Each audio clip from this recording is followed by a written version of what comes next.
Indo-Tibet Friendship Association, all my Tibetan brothers and sisters, all media friends.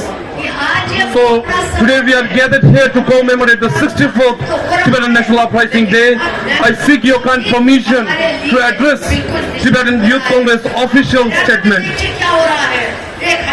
In the 1949, when the Red Chinese Army had invaded Tibet and fabricated a grim insecurity threat to the 14th Dalai Lama, the entire Tibetan situation was accelerated to a critical stage on 10th of March 1959.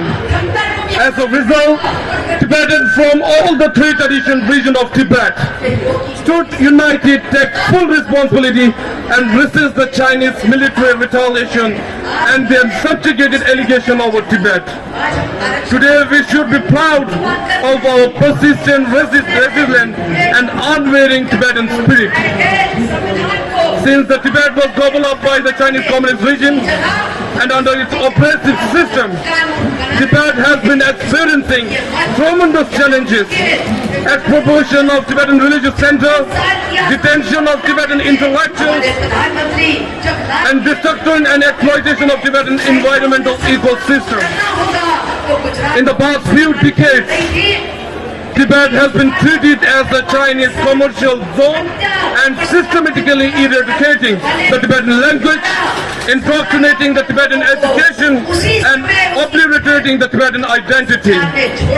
Under the arbitrary conspiracy with the massive crackdown of Chinese Communist regime, 169 Tibetans self-immolated themselves for the just cause of Tibet. Tibetans have been taking out processions and protests worldwide.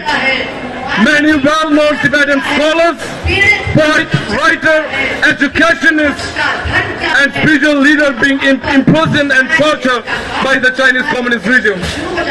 When the Chinese virus COVID-19 hit the entire Tibetan area, Tibetan inside Tibet faced a critical challenges and treated restriction and mismanagement of isolation protocols with the limited quarantine facilities.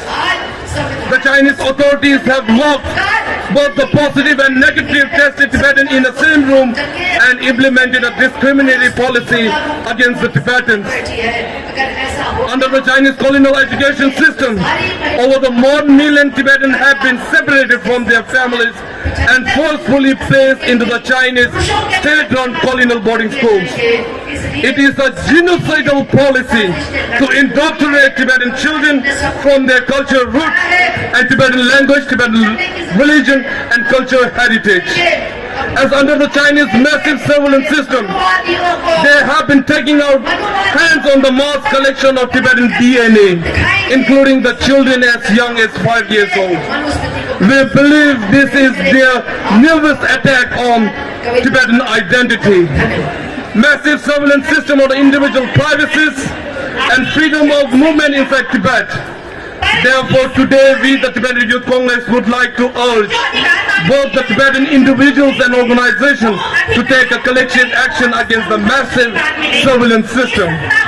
And this is a critical time for Tibetan situation inside Tibet.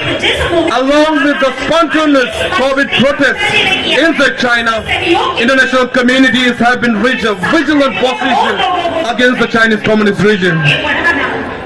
And therefore, this is a high time that Tibetans across the globe should take step forward to let the international community to hear the genuine desires of Tibetans and the ground situation inside Tibet.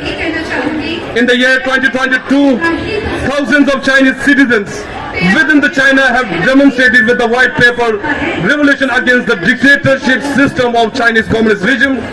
And this is an opportune movement that we, the Tibetans, should be more committed to our struggle than ever before and stand united with the Tibetan brothers and sisters inside Tibet. Last but not least, Tibetan Youth Congress would like to pay and wish for the long life of His Holiness the 14th Dalai Lama and the success in his commitment. We sincerely pray for the instant reunion of Tibetan inside and outside Tibet in a free, peaceful and independent Tibet. Through this protest gathering, we also want to let the Beijing government know that Tibetan people will continue to resist, will continue to raise the voice of innocent voiceless Tibetan people who are still struggling under the brutal Chinese occupation. The Chinese embassy here is not too far from this historical Jantar Mantar site. We want to let them know that our day will come soon. We are strong enough to fight against the Chinese illegal occupation and their repressive policy in Tibet.